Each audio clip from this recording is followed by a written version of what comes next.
Olá, seja bem-vindo, seja bem-vinda ao nosso podcast aqui do Impulser Academy. Nós estamos aqui nessa semana de preparativos para o nosso primeiro congresso online, que vai ser o Impulser Conference na próxima semana.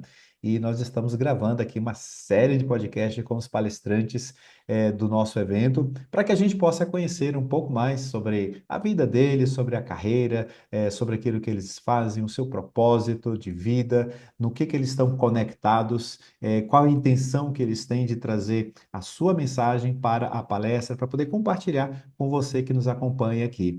Se você ainda não está inscrito aqui no nosso canal, por favor, já clica ali embaixo, inscreva-se para que você possa receber as atualizações dos vídeos, das informações e muito mais que está ainda por vir aqui dentro do nosso ecossistema. E se você também gostar dessa entrevista que vai ser feita, esse podcast aqui, você já vai também deixando o seu like ali. E aqui debaixo do vídeo você vai encontrar um link para que você possa também adquirir o seu ingresso VIP. E aproveite, porque ainda está com o preço do primeiro lote e esse preço é muito promocional. E hoje eu estou aqui com uma pessoa muito interessante.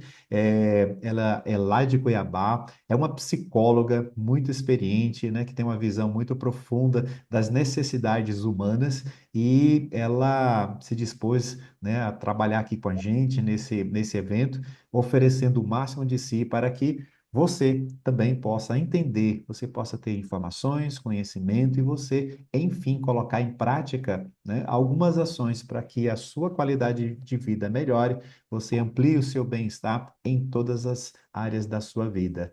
Então, com muita alegria que eu recebo aqui essa psicóloga aqui fantástica, uma pessoa muito, que eu posso dizer, aberta, alegre, né, com aquilo que faz, porque quando eu fiz a entrevista com ela eu já percebi isso. Então, quando a gente ama o que faz, a gente está feliz com o que a gente faz, com certeza a entrega é muito maior. Então, seja muito bem-vinda aqui no nosso podcast, Manaíra Lemes Rosa, nossa psicóloga.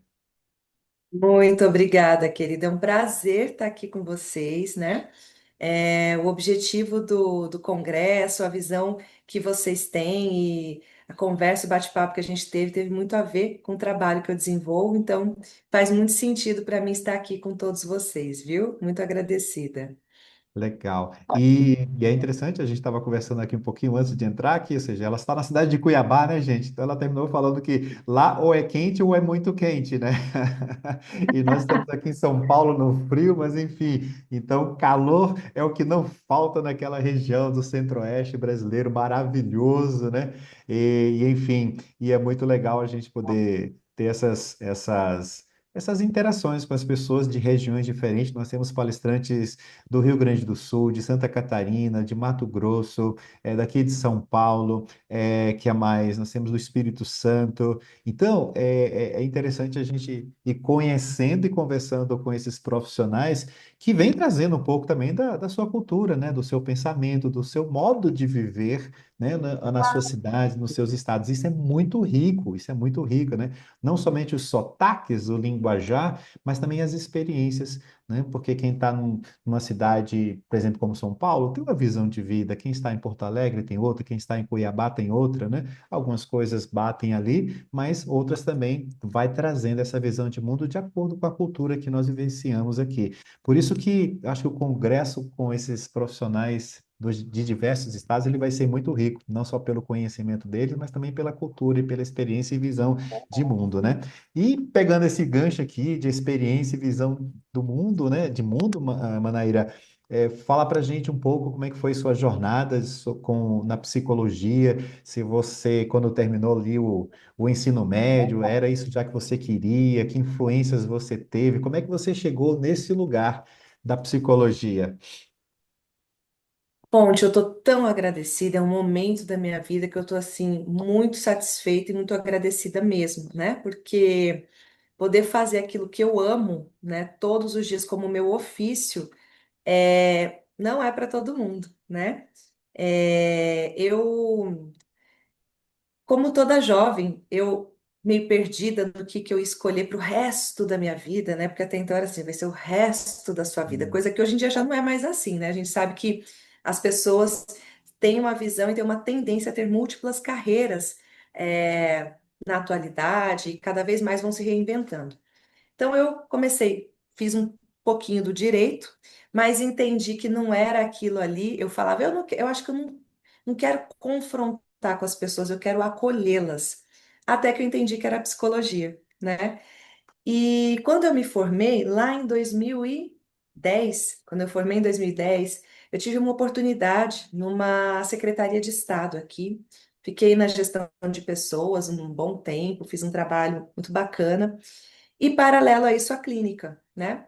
Então, eu fazia duas frentes ali com a psicologia e fiz uma transição de carreira. Eu decidi que eu achava que 2020 seria assim um ano tranquilo para eu poder fazer isso, porque eu venho de uma família que tem médicos, psiquiatras. Falei, eu vou começar a me inserir, vou migrar definitivamente para a clínica. E 2020 foi aquela loucura, né? Então, eu estou muito satisfeita porque eu já estou assim completamente focada na clínica. E toda essa construção na minha carreira foi muito importante, sabe? Fazer a transição, é, estar definitivamente na clínica um pouco mais madura, me ajuda até nos atendimentos das pessoas que eu tenho recebido. Legal. E a psicologia ela é fantástica, né? Porque é uma área de entendimento do ser humano como um todo, né? Então, Sim. sobre a psique humana e tudo, o comportamento. E dentro da área da psicologia, qual que é a linha de abordagem que você mais se identifica, por quê e como você termina trazendo e conscientizando as pessoas para isso? Certo. Então, a abordagem que eu uso como fundamento é a ACP. Chama-se abordagem centrada na pessoa, né? Ela está dentro do que a gente chama da terceira força da psicologia, que é uma linha humanista, né?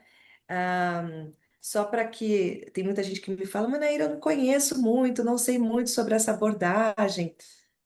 Inicialmente tinha-se ali a psicanálise e o behaviorismo, né? Psicanálise muito voltada ali para o inconsciente, do Freud, behaviorismo, o homem como produto do meio, e surge a linha humanista após as guerras, né? Foi uma grande reflexão de psicólogos, filósofos, trazendo uma percepção de assim, nossa, aconteceu de novo, né? Nós somos a única espécie que extermina a própria espécie. O que está acontecendo com o ser humano?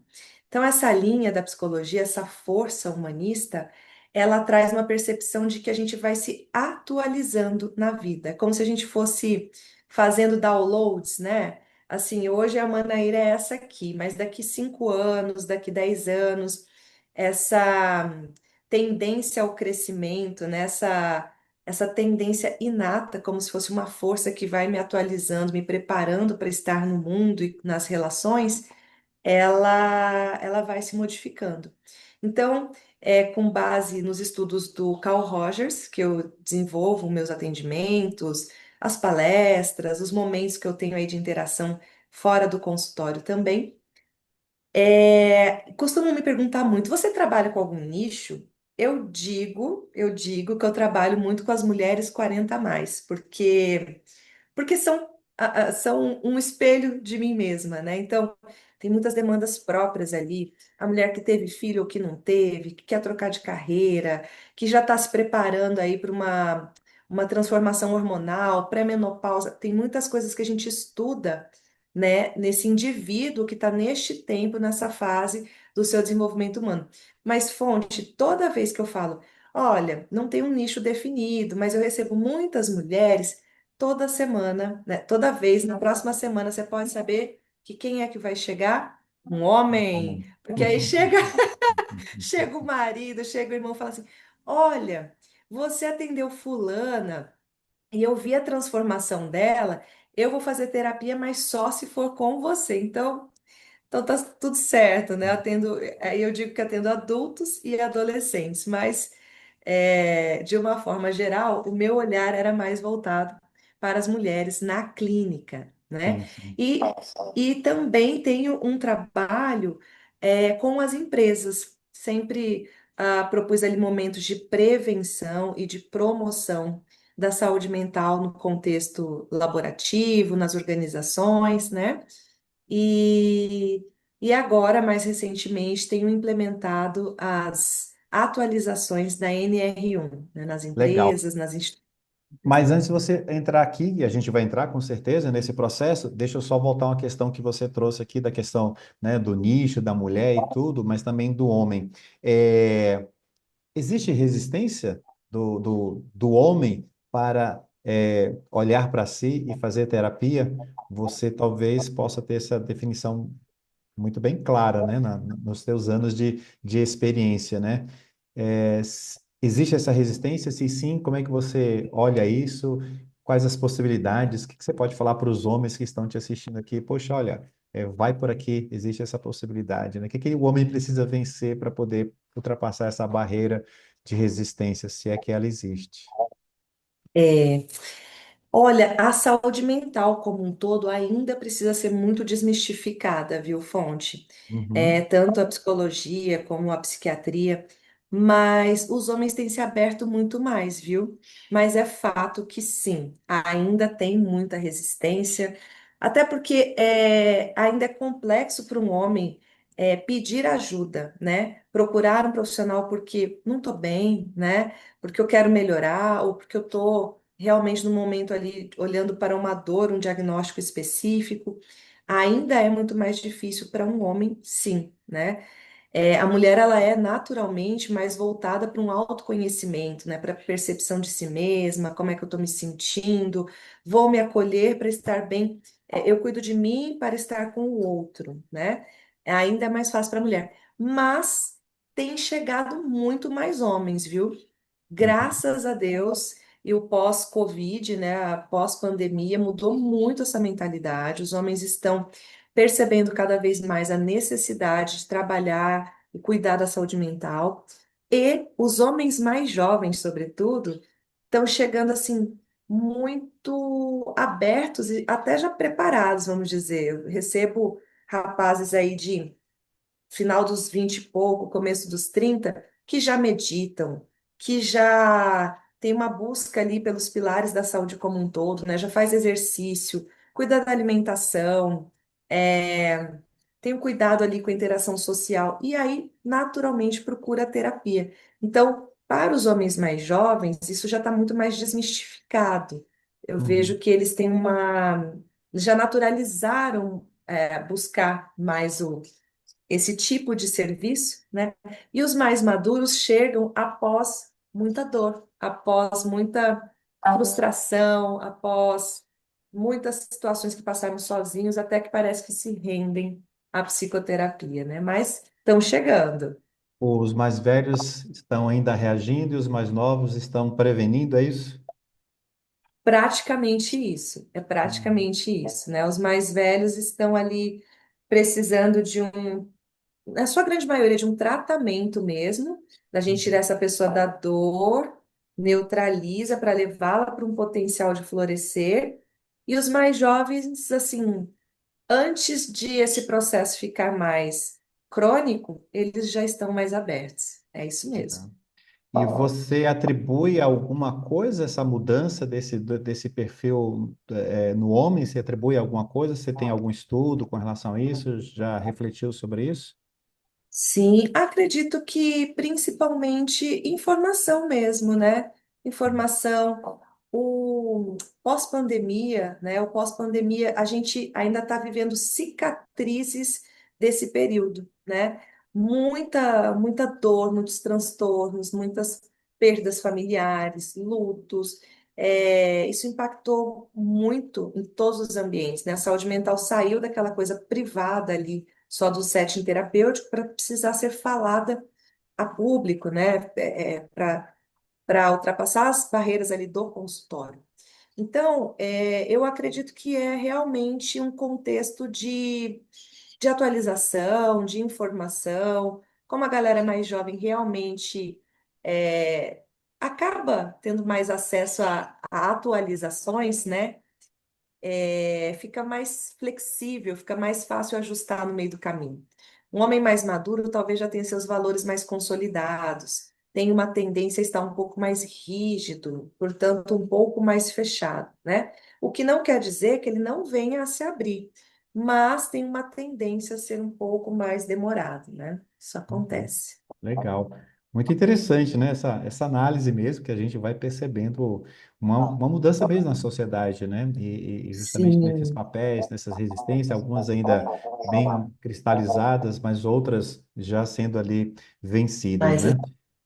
E eu estou aham. conversando aqui com Manaíra, né, doutora psicóloga Manaíra Lemes, diretamente de Cuiabá. E se você está gostando desse podcast, dá o seu like aqui, deixa um comentário aqui para gente, para Manaíra também. E logo aqui abaixo do vídeo você vai encontrar um link para que você possa adquirir o seu ingresso VIP para o nosso congresso. Com mais ali de 35, são quase 40 palestrantes praticamente, trazendo informação, conhecimento, cases, né? Propostas para que você possa melhorar a sua saúde mental, sua saúde física, sua saúde emocional, financeira, e você olhar para você como um ser integral, né, que precisa ser trabalhado de uma forma completa para que você possa chegar ali ao seu equilíbrio, tá bom? Então, isso é muito importante para todos nós, então venha fazer parte da nossa comunidade. E agora sim, vamos, então, agora fechando esse parênteses, né, dessa questão, vamos voltar à tua experiência e como é que você também está vendo essa movimentação no mercado, com laser, as empresas, porque nunca tivemos um índice, parece, né, na história do Brasil recente, nunca tivemos um índice tão alto, né, de afastamento de pessoas do seu trabalho em função de saúde mental, né? Então, a coisa realmente está chegando num problema muito sério. Então, como é que você vê isso? Como é que você está trabalhando a sua abordagem com esse novo desafio na nossa sociedade? Então, você sabe, Fonte, que isso está diretamente ligado às consequências da pandemia, né? Não que esses riscos psicossociais não estivessem presentes nas organizações, eles sempre existiram. Mas após tamanha desestruturação financeira, emocional e psicológica, isso eclodiu com muita potência, né? Então, algo que talvez ficasse ali muito no âmbito do privado, está acontecendo dentro das organizações, né? E aí, quando a NR1, no ano passado, né, 27 de agosto, foi atualizada, 27 de agosto de 2024, ela deixou muito claro que as empresas precisam trabalhar e lidar com os riscos psicossociais. Tem duas orientações muito importantes. Primeiro, é de que esses riscos precisam ser mapeados, né? Então, fazer um diagnóstico do que acontece ali naquela organização. E depois disso, precisa-se ter programas contínuos da saúde mental, né? A norma é clara em deixar assim muito evidente que é contínuo, né? Ela até brinco, tem um professor que fala assim, gente, não é mais uma palestrinha, não. É manejo de, olha, isso aqui tinha um adoecimento e está sendo trabalhado para um desenvolvimento, para um ganho de consciência, de saúde, para poder mitigar aqueles riscos. E muita gente tem me perguntado, Fonte, mas Manaíra, como é que eu vou saber, né, os empresários, os empreendedores, se o que eu vou estar, de repente, investindo, será que essa pessoa já não tinha um adoecimento crônico? Como é que eu posso saber sobre isso, né? Eu não estou fechado, mas eu queria ter uma clareza maior, já que a saúde mental tem fronteiras tão frágeis, tão sensíveis, como que a gente pode perceber? E aí é interessante perceber o que são riscos psicossociais. A norma não está falando para a gente tratar lá dentro da organização de depressão ou de ansiedade diretamente, ou de nenhum quadro clínico, né? Ela fala dos riscos psicossociais. Quais são? Pressão excessiva, metas irrealistas, assédios, né? Assédio sexual, uma escalada do burnout, um ambiente hostil que falte a comunicação. Então, é óbvio, fica muito claro que todos esses comportamentos que são comuns, né? A gente sabe que já eram comuns de acontecer nas organizações, eles desencadeiam quadros maiores que levam a comprometimentos da saúde mental. Aí é lógico que pode desenvolver, sim, uma síndrome do burnout, que pode desenvolver um quadro de transtorno de ansiedade, de depressão, né? Então, num primeiro momento, é avaliar o que está acontecendo ali, orientar, trabalhar para que uma cultura de saúde mental seja instalada naquele lugar, né? Eu estou falando muito assim, olha, eu estou entrando nas empresas não para ser uma fiscalizadora aí do Ministério do Trabalho, mas para ser parceira de vocês, porque sabemos que vai ter que ter muito trabalho de desmistificar, de conscientizar a liderança, né? Para implantar esse olhar saudável, que vai ser assim de ganho para todo mundo, né? Esses colaboradores só têm a ganhar, Tá? pode dizer. São dois pontos legais aqui. Eu vou falar um primeiro, depois o outro, né? É, é muito tênue essa questão, né, de saber dos riscos psicossociais no ambiente do trabalho. Uhum, Então, por uhum, exemplo, uma pessoa que está endividada, uma pessoa que está, de repente, com um familiar doente, uma pessoa que está com problema no seu relacionamento conjugal, por exemplo, mas ela tem uma pressão aqui dentro da organização. Tem uma uhum. pressão de metas, por exemplo, como você trouxe aqui. Uma pressão normal, né, de metas. Até porque é do ser Ciência humano do mesmo. Se a trabalho, gente né? não, se a gente não se É, desafiar, a gente também não cresce, a gente não progride, né? exato. É descobrir onde é que realmente é o limite para não ser nada abusivo, né? Mas o que que Uhum. acontece? Então, se ele tem, vamos dizer que essa pressão X aqui é uma pressão convencional, vai, de metas. Eu trabalhei com seguro de saúde lá quando eu fazia faculdade aqui em São Paulo, vendi seguros. E eu vendia quantos eu Aham, quisesse, só que e a gente era seguro de saúde. A gente é. recebia a primeira, segunda primeira parcela, né, que o cliente pagava quando a gente fechava o seguro, e a terceira eu só ganhava do cliente se eu batesse a meta. Qual que era a meta? Vender 10 contratos no mês, que não era nada Olha, absurdo, mas não era algo também tão fácil, né? Não se, vai é, chegar e vai bater. Não, era trabalhoso. Então, o que que acontece? Então, é uma meta. Eu tenho uma pressão aqui, porque se eu não bater essa meta, eu não vou perder nada, mas eu não vou ganhar sim. a terceira ali. Então é uma pressão. Uhum. Agora, essa pessoa está aqui, de repente, com conflito financeiro, ou conflito conjugal, com problema de saúde, ou está com problema financeiro. Isso vem e potencializa aqui, né? Isso vem Com potencializar certeza. aqui. Onde ficaria o limite desse risco psicossocial para a organização nesse sentido? Olha que pergunta boa, maravilhoso. Então, é muito sutil, né, Fonte, até onde vai o PJ e o CPF, né? Não tem um PJ bom, não tem uma pessoa jurídica saudável, se esse CPF também não está legal. Você tem total razão. E aí é que entra e que eu estou muito satisfeita com os instrumentos que eu tenho trabalhado, a forma de diagnosticar a situação, né? Porque, como eu estou dizendo, é muito frágil, é muito sensível, até onde que começa um contexto do ambiente de trabalho e até onde vai as situações da minha vida pessoal. Eu trabalho com um inventário, que são 90 perguntas, todas direcionadas para os riscos psicossociais, chama-se Diagnóstico de Risco Psicossocial, DRPS, uma ferramenta e ela vai trazer ali os índices, né? Quais são, por exemplo, no setor da recepção? Você falou de seguro, eu lembrei aqui de plano de saúde. Uma recepção de um plano de saúde, imagina, né? Deve ferver de gente querendo falar no telefone e tal. Quais são os riscos ali evidentes, né? É assédio? São metas irrealistas, né? Você tem ali que, de repente, uma atendente tem que atender 15 pessoas por hora e atender, sei lá, 20 telefonemas. Eu estou falando aqui bem leiga, Sim, talvez sim. pareça ser alta essa porcentagem, né? Com toda a gestão pessoal que essa pessoa já tem que fazer, né? Com toda a autopercepção, todo o gerenciamento de si, da sua vida. Então, é por isso que o olhar está para os riscos presentes. Como cada um vai desenvolver, vai ficar muito perceptível dentro desse primeiro diagnóstico. É lógico que depois disso, depois dessa planilha que sai, né?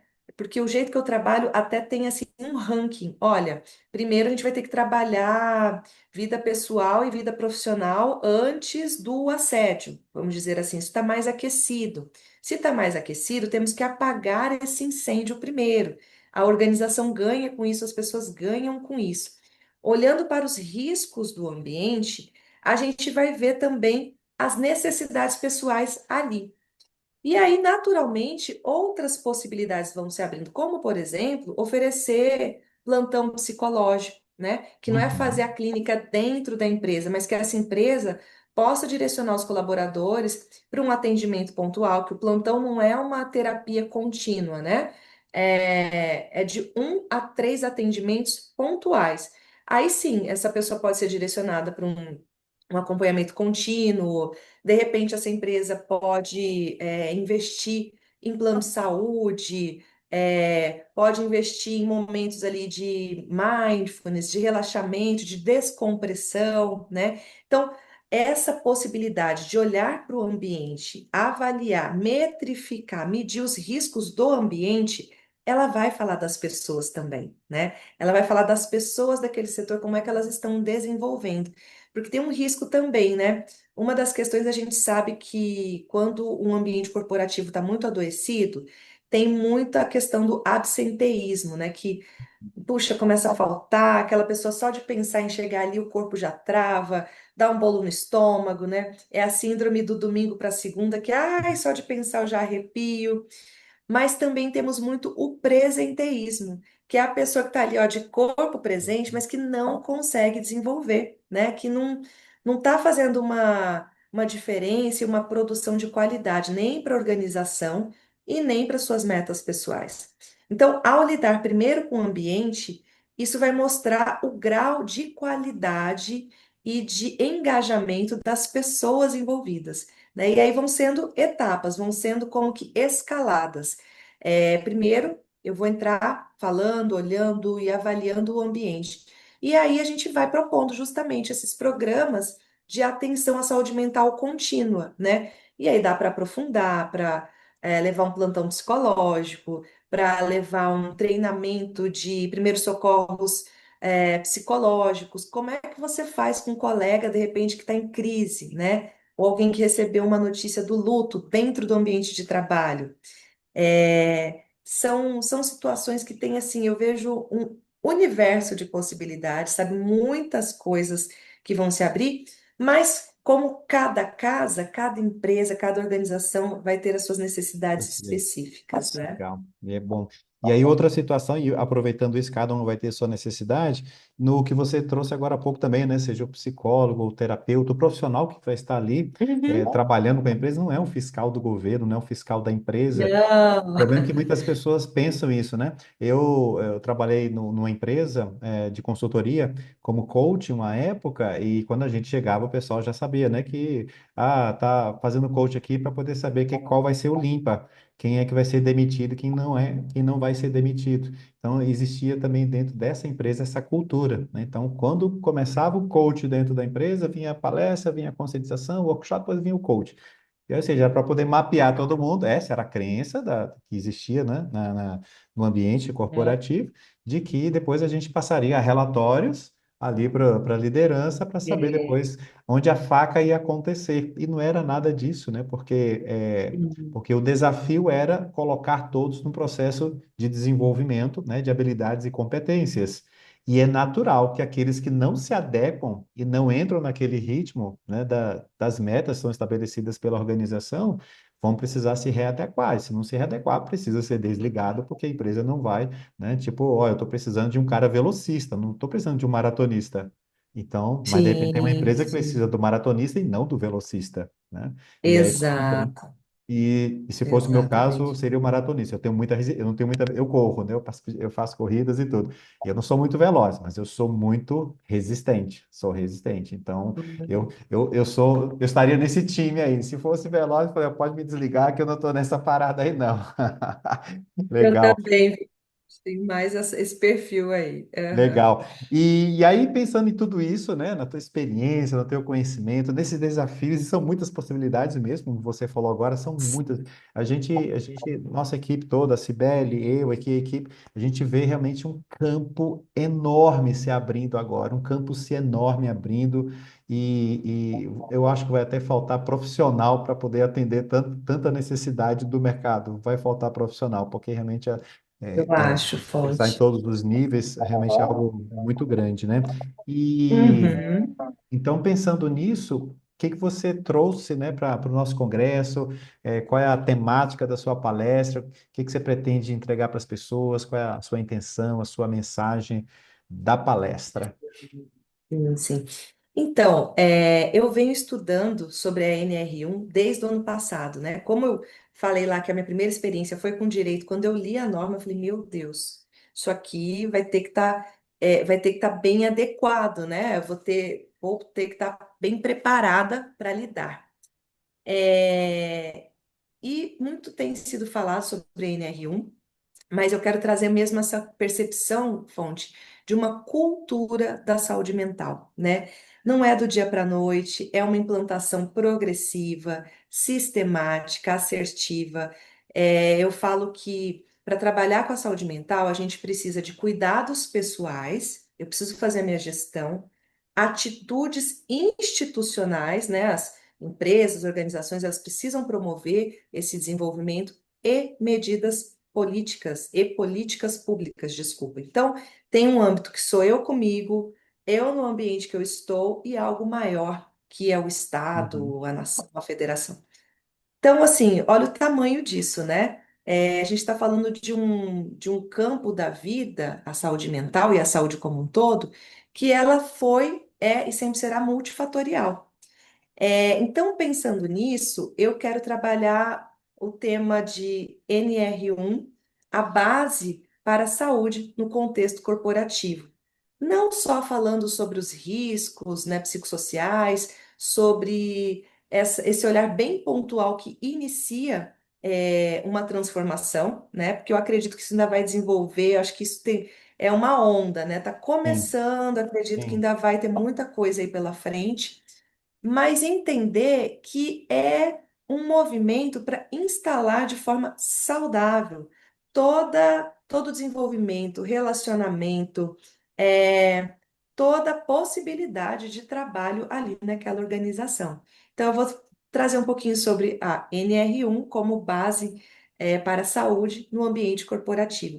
E aí tem alguns subitens aí, né, que eu tenho mais particularidade, como por exemplo, a jornada de trabalho das mulheres, que ela é bem diferente da dos homens, né? Dentro desse DRPS, que é o Diagnóstico de Riscos Psicossociais, eu pude avaliar que quando eu chego na empresa e vou trabalhar aquelas perguntas com os homens, uma mulher, normalmente, ela já tem umas 3 horas de trabalho antes só de chegar lá. Porque ela já fez café da manhã, ela já deu comida para o pet, ela já molhou planta, já levou criança na escola. A que é solteira, e a que é solteira também está tendo uma vida muito atribulada. Não é porque não tem filho, não tem marido, mas é uma profissional que talvez tenha 3 pós para dar conta, tenha que muito deslocamento. Esses dias atendi uma pessoa que falou, Manaíra, tive que fazer minhas unhas no avião, porque não deu tempo de chegar, de ir ao salão antes da palestra. Uma mulher solteira, livre, desimpedida, mas extremamente demandada. Então, assim, a jornada de uma mulher, de uma mãe, é diferente, né, dentro desse contexto. O olhar para a saúde mental dessa pessoa é diferente. Trabalhei muito isso numa palestra recente que fiz aqui em Cuiabá, que o tema foi é, avaliando os riscos psicossociais das mães trabalhadoras, em razão do Dia das Mães, né? Como é que elas poderiam ter esse autocuidado, esse olhar integrado para a saúde, sendo mãe e trabalhadora. Então, legal. Você nem imagina o que passou pela minha cabeça aqui agora, ao você não, descrever, né, mas eu vi que você fazer, ficou quietinho aí é, pensando. você fazer, ela levanta, faz o café, cuida dos pets, cuida das crianças, essa coisa todinha. Quem faz tudo isso aqui todos os dias sou eu. Uau! Ela ficou Que falando, eu falei, meu Deus, maravilha! eu tô frito. Porque eu levanto, a gente levanta todo dia, 5:30 da manhã, porque a gente faz atividade física, né? Aham, Todos os dias. aham. Mas sou eu que faço o café da manhã, entendeu? Para ela, bonitinho. Sou eu que molho as Ai, que plantas. Eu sou apaixonado por planta, tenho muitas plantas aqui em casa. maravilha. Certo. Então, o que eu estava falando, o que que acontece? Sou eu que faço, eu molho minhas plantas, sou apaixonado. Desde criança, minha mãe cuidava de planta, então eu cuidava do jardim, do quintal com ela, então adoro. Minha mãe era boleira, doceira, salgadeira, Delícia. então eu Aham. aprendi a fazer tudo de cozinha. Adoro cozinhar, eu passo um dia inteiro numa cozinha assim, tranquilo, cozinhando sem Ai, qualquer que problema, né? delícia. E eu que cuido Aham. dos pets de manhã, eu vou lá, tiro da gaiola. Nós temos um casal de Que calopsitas, bom. preguiçoso, então eu cuido da comida, troco a água, limpo as Aham, casinhas dele, entendeu? Eu falei, meu Deus, aham. Sou eu. Mas sou que eu ali, maravilha. ó. E só aproveitando essa oportunidade, graças a Deus, cada vez mais os companheiros têm se colocado nesse lugar, né? Porque se essa mulher, porque normalmente, Fonte, ainda o mais comum é que essas atribuições sejam femininas, ainda é o mais comum, tá? Mas como a gente vai ter que falar da mudança do papel da mulher na sociedade, né? Vem se transformando tanto, isso logicamente vem transformando dentro das famílias também, né? A mulher que ganhou mais acesso à educação, as famílias que mudam ali aquele roteiro que era muito estruturado, né?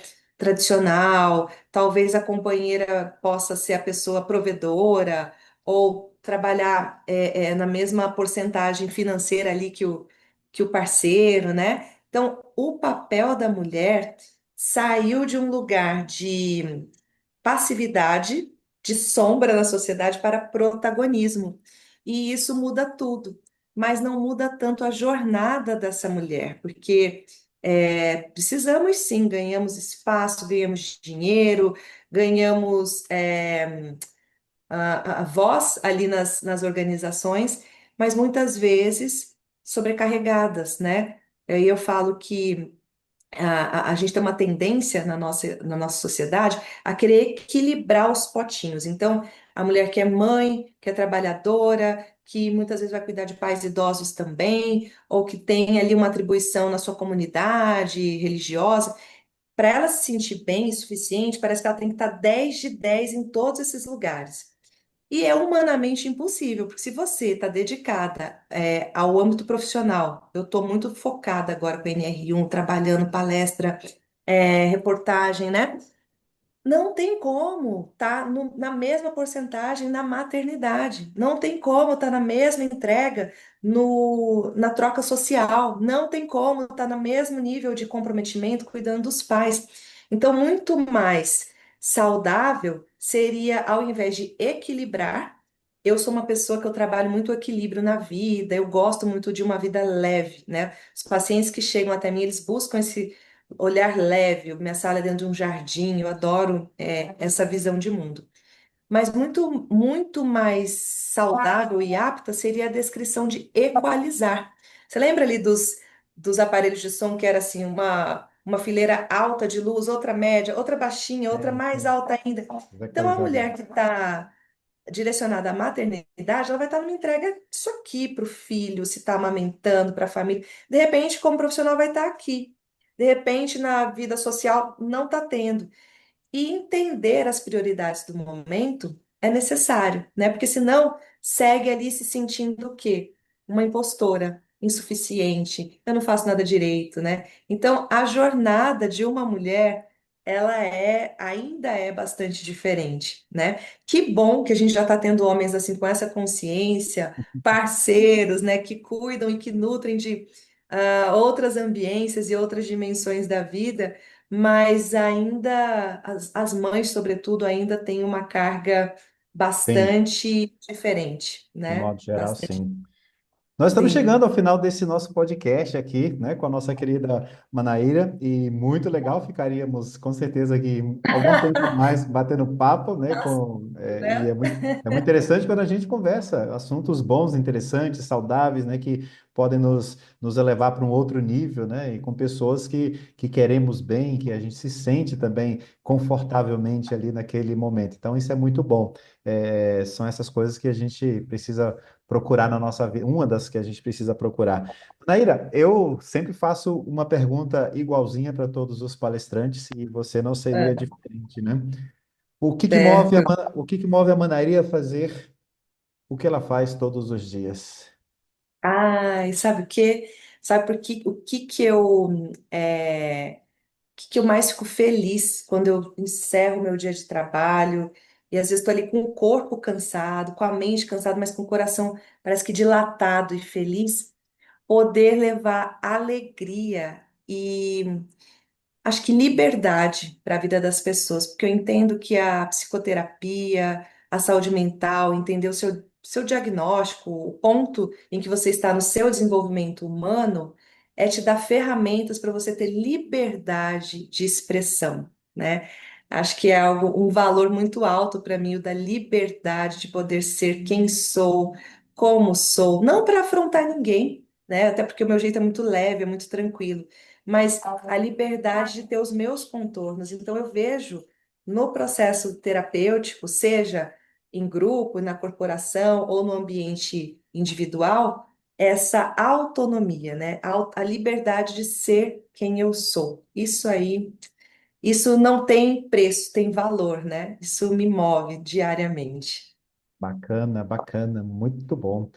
Eu conversei aqui com a psicóloga Manaíra Lemes, da cidade de Cuiabá, que ela é uma profissional aqui realmente fantástica, a gente pode perceber nesse podcast, e ela estará presente, ela será uma das nossas palestrantes do primeiro Congresso Impulser Conference na próxima semana, que já está aí batendo a nossa porta. Se você gostou desse podcast, dá o seu like aí, deixa o seu ok, manda alguma mensagem para a gente, comenta aqui o que que você achou dessa entrevista, dessa conversa, desse bate-papo delicioso que nós tivemos aqui. E se você ainda não adquiriu o seu ingresso para o nosso congresso, clica aqui embaixo nesse link que você vai poder ter acesso a um preço ainda promocional do primeiro lote, tá bom?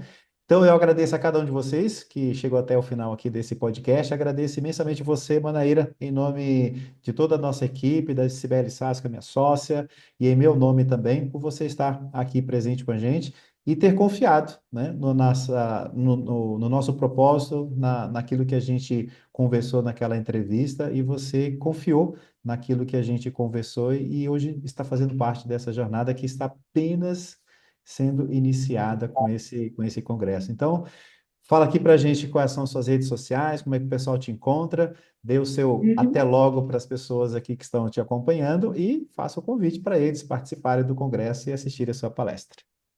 Tá, joia, Fonte. Obrigada a vocês, viu, pela confiança no meu trabalho, pela oportunidade, porque também é um valor pessoal levar a saúde mental para além do consultório, né? Meu nome é Manaíra Lemes Rosa, sou psicóloga clínica e implementadora da NR1 em empresas, e você pode me achar no arroba Manaíra, com Y, ponto psi, né, diminutivo de psicóloga. Meu contato é meu contato profissional é 65 DDD de Cuiabá 981 24 11 22. E eu convido você que gostou dessa temática, desse assunto que, como vocês viram, se estende, se amplia, expande, porque a gente está falando de vida, a gente está falando de ser humano e de saúde, de pilares da saúde. Poderia ficar o dia inteiro aqui com essa conversa gostosa com Fonte. Se você gostou desse assunto, clica e adquira o seu ingresso, que está no momento promocional aí, né? Fonte de Sim. lançamento, para estar com a gente no primeiro Impulser Conference. Será um prazer estar com todos vocês. Obrigada. Muito, muito bem, então. Então, essa Manaíra Lemes, Lemes, né? É Lemes, né? Manaíra Lemes.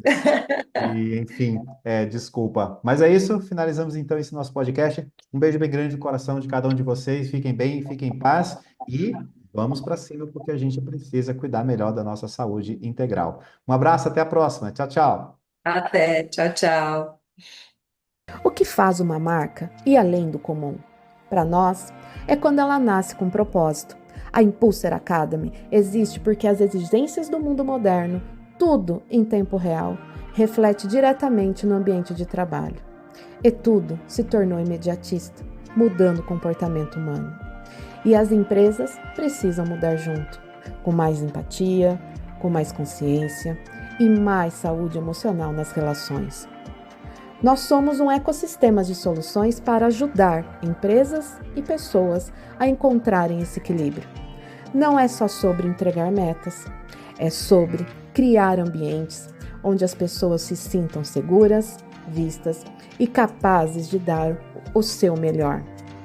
Acreditamos que a saúde mental, inteligência emocional e bem-estar financeiro são peças fundamentais de qualquer estratégia de crescimento. É por isso que atuamos em 3 frentes: formação, diagnóstico e acompanhamento. Tudo com personalização, dados, especialistas e muito cuidado com o ser humano.